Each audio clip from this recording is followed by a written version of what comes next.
Balance ton sport. Balance ton sport, les news et un focus sur le twirling bâton et un événement qui se déroule à Yverdon ce week-end. Léo de Garrigue, nous recevons sur le plateau Cindy Mazuko. Oui, Cindy Mazuko, vous êtes membre du comité technique de la Fédération suisse de twirling bâton. Commençons par la base. Comment on le définit, le twirling bâton, c'est quoi ? Alors, le twirling bâton, c'est un sport assez complet, avec beaucoup de danse, de gymnastique, et puis évidemment le maniement du bâton. Et c'est quoi le profil des athlètes qui se dirigent vers cette discipline ? Est-ce que c'est des athlètes qui commencent par la gym et qui à un moment se dirigent vers le twirling, ou pas du tout ? On se met d'abord au twirling et on a des athlètes qui commencent très jeunes. Alors, il y a plusieurs profils, mais très souvent, c'est des athlètes qui commencent très jeunes directement le twirling. À l'image du patinage artistique, par exemple, le twirling est un sport où les juges évaluent une performance. Sur quoi est-ce qu'on va juger un passage ?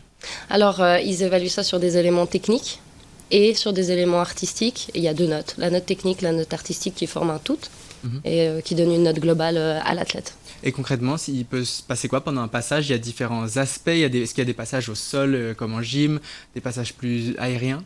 En fait, c'est combiner. Le but du twirling, c'est vraiment de combiner le maniement de l'engin avec les mouvements corporels. C'est pas de faire l'un et l'autre de manière séparée, c'est vraiment de les combiner. On va lancer en faisant des éléments gymniques sous le bâton, des éléments de danse sous le bâton et rattraper, ou on va faire des roulés en dansant. Le but vraiment, c'est d'amener une musique, d'interpréter sa musique tout en maniant son bâton et en dansant. Parmi les centaines d'athlètes répartis dans les clubs en Suisse, il y a très peu de garçons. C'est un sport très féminin. C'est un sport artistique. Généralement, les sports artistiques attirent plus le public féminin, mais ça existe aussi pour les hommes. En Suisse, on en a très peu, on en a un actuellement. On cherche toujours à avoir des garçons parce que ça amène d'autres choses, d'autres manières de pratiquer le sport. Mais c'est vrai qu'on a peu de garçons en Suisse. Mais il y en a plus en France, il y en a quelques-uns en Italie, il y en a quelques-uns au Japon, aux États-Unis. Mais c'est vrai qu'en Suisse, on a du mal à faire venir les garçons. La Fédération suisse de twirling est une fédé qui a plus de 50 ans. C'est quoi un peu la vie d'une fédération comme celle-là ? C'est beaucoup de bénévolat ? C'est quasiment que du bénévolat. Et c'est du bénévolat chez les entraîneurs, c'est du temps consacré par les athlètes avec des parents qui payent. Il y a très peu d'aide financière. La fédération essaye d'aider au maximum les athlètes qui ont du potentiel en offrant un cadre national qui est subventionné et aidé par Suisse Olympique. Donc on essaye de mettre à disposition des entraîneurs, des chorégraphes, des gens qui viennent de l'étranger, des spécialistes de danse, des spécialistes de twirling, et puis aussi des salles de sport, des centres sportifs pour donner la possibilité à des athlètes de pouvoir évoluer dans le sport. Mais c'est très difficile financièrement. Et quand il y a des compétitions comme cet été, par exemple, avec les championnats d'Europe, du monde, que ce soit vous, mais que ce soit aussi les athlètes, les entraîneurs, vous prenez sur votre temps libre, c'est à vos frais, c'est la passion qui guide ces choix-là, ces week-ends-là passés à droite à gauche ? Ouais, on prend nos vacances. Il y a aussi des athlètes qui sont des adultes, donc qui prennent leurs vacances professionnelles pour partir dans les compétitions, et puis qui doivent souvent payer une partie du voyage. Pour les membres de l'équipe suisse, la fédération essaye de les aider. C'est pas toutes les années possible de financer les voyages, donc parfois c'est aux frais des athlètes et des parents. Ouais. Et à Yverdon, donc ce week-end, c'est la deuxième manche du championnat suisse.